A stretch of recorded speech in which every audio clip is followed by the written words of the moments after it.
Okay. And I just ended my stitching where it realigned up with the stitches that were remaining. Okay.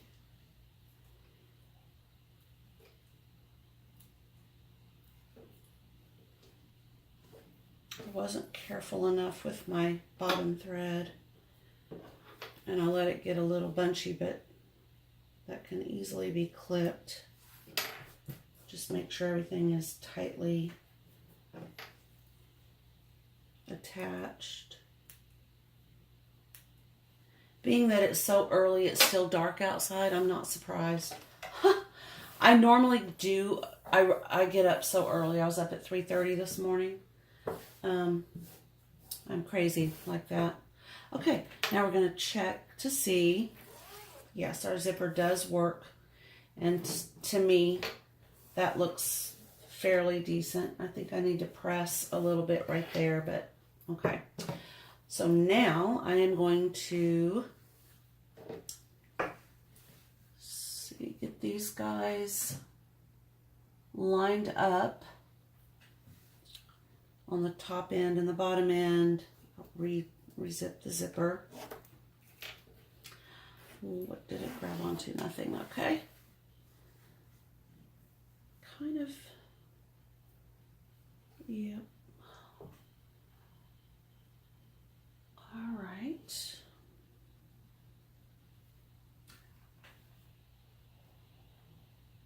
Okay, and now you're just going to pin again. Oh, I'm pinning from the wrong direction. I need to slide George out of the way.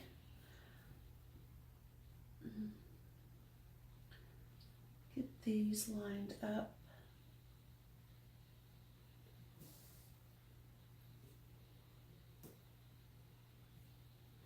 I do think that tape is going to be a new favorite notion. I have a great feeling about that. I can imagine there would be a lot of applications for a thin little tape that you could use, especially for zippers. Not one of my most favorite items in the world to sew. Oopsie. Sorry, George. All right, now I will sew again. I mean, if I needed to, I could move my needle over and use the other side of the zipper foot because it does give me the option. But I'm just going to go ahead and keep this in the same place and stitch right here. Oh, I take that back. No, I'm not. I figured that out yesterday. It's much easier to do it like this. Okay.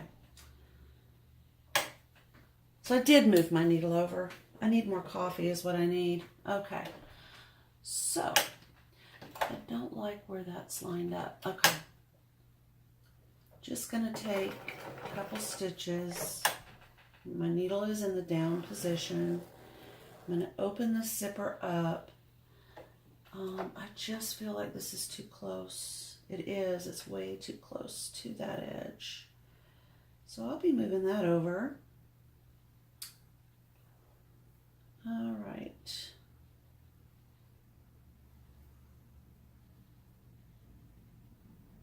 Okay. Put that foot back down.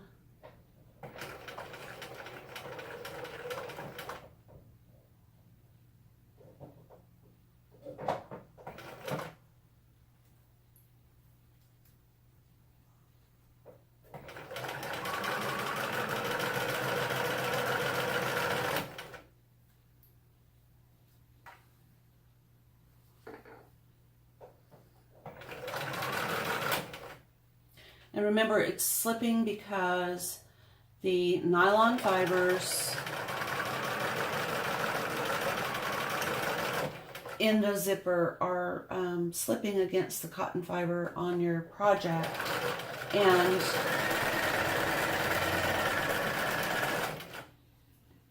it is human nature to think it's something that you're doing. but it's actually just those fibers fighting against each other.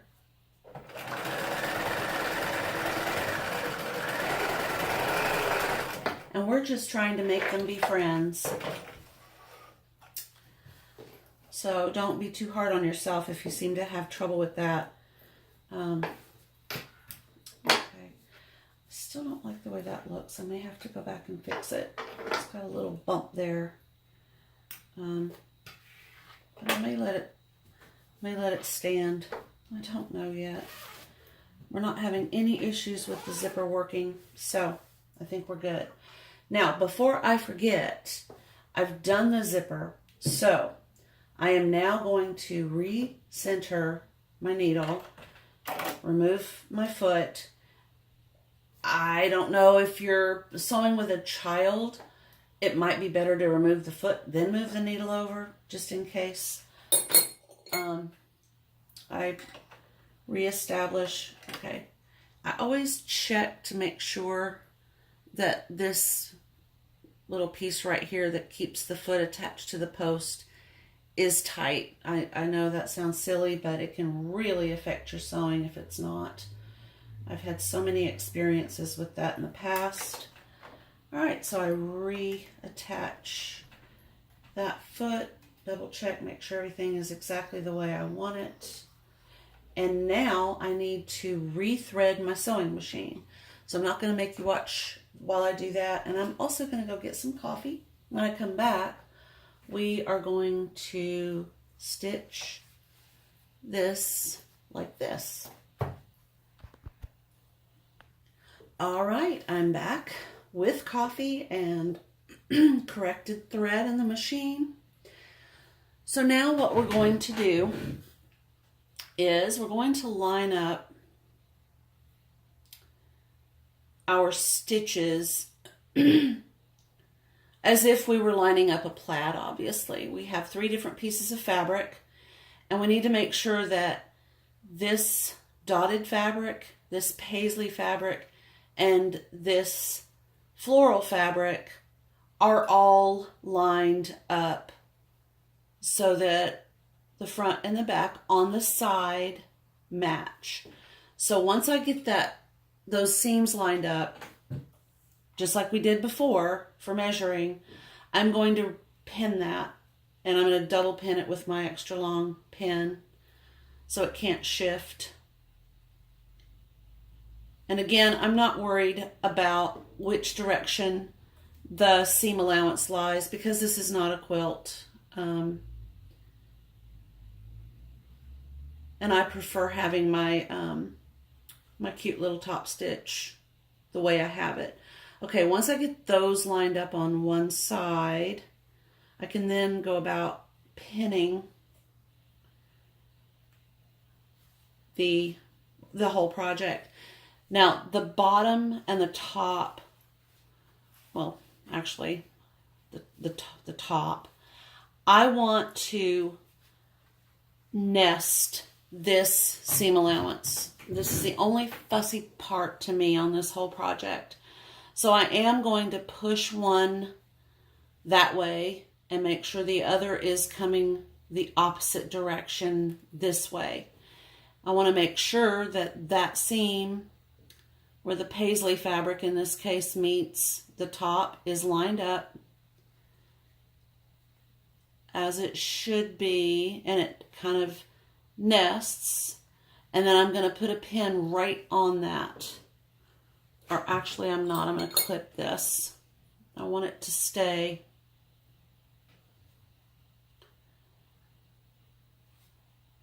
All right. I'll check it as I go through the sewing machine. I want to make sure that that stays pretty. Okay, so now I'm going to pin, this is the lining part, obviously.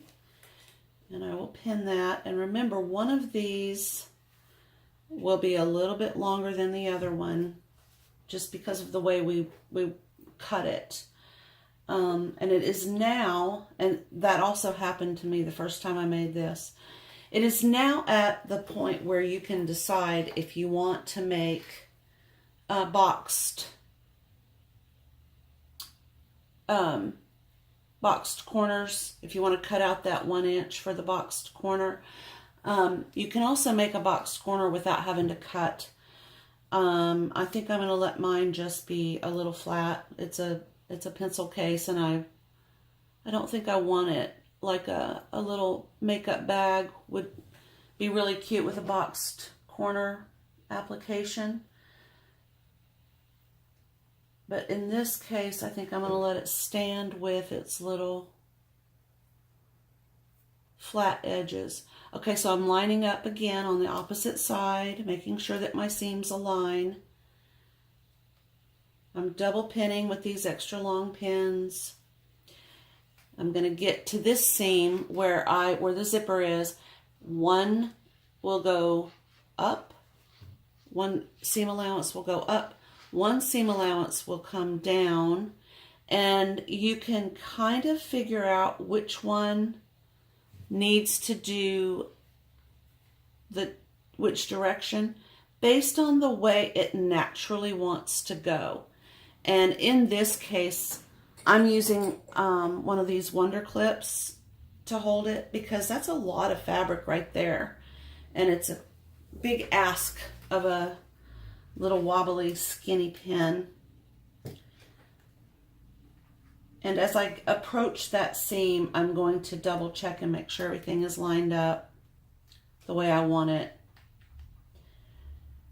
Okay, so this is the outside edge, and this needs to have a 5/8 inch seam allowance to match up this, and this. This obviously would have the same requirements, but I might take a slightly bigger seam allowance across here. And this is where we're going to leave our opening to flip the fabric part out. Now reach in here, or actually reach in here and open up your zipper halfway so that you can push the lining fabric through the zipper opening. And I can't find the zipper pull. There it is. Okay. All right. So the zipper has been opened so that when I pull the lining fabric through, when I'm turning this inside out, it will go through. I've heard people say that you cannot open a zipper once you've stitched. I've done it. You can find a way. I used a pin, one of these, one time just to check that theory out, and I was able to get that zipper open. It's not fun. Took me a long time, but I just kind of inched tooth by tooth by tooth, and I was able to somehow manage to get that thing open. Coffee. All right, so the way I want to do this is I'm going to go ahead and make my 5/8 inch seam allowance stitch along this edge. I know I don't have to leave that one open. The opening to turn will be on the lining side, so I'm going to make this stitch first, and it will be that 5/8 inch. And I managed to pin exactly right there. Okay, I want to make sure that everything is lined up. So far it looks like it is. Okay, so I was thinking, every year during the holidays I do a color theme, and one of my favorites. Now I am going to do a reinforcing stitch here. So I'm backing up, and now I'll restart sewing forward at 5/8 inch. Anyway, blue and silver.